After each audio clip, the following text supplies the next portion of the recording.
Magandang buhay po mga kananay.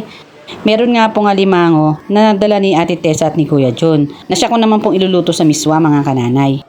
Naghiwa na nga rin po ako ng bawang sibuyas at luya. Ganon din po ang patola. At bumili na rin po ako ng miswa. Naglagay na nga po akong mantika sa kasirola. Inuna ko pong ginisa ang sibuyas. Pagkatapos ay sinunod ko naman po ang luya at nilagay ko na rin po ang bawang. Saka ko naman po inilagay ang alimango mga kananay. Sinangkutsa ko nga po muna ito mga kananay para matanggal ang lansa.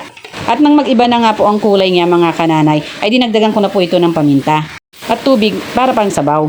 Pagkakulo nga po ay nilagyan ko na po ito ng asin na pampalasa. Ganon din po ang seasoning. Pagkatapos ay hinulog ko naman po ang patola.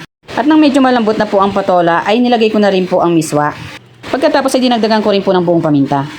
At hinayaan ko nga po itong muling kumulo. Pwede na nga po ito mga kananay. O yan mga kananay, luto na po ang ating miswa na may alimango. Try nyo na din mga kananay. Tara kain na po tayo. Hanggang sa muli mga kananay, salamat po sa inyong panonood. Mag-iingat po tayo lagi at God bless po sa ating lahat.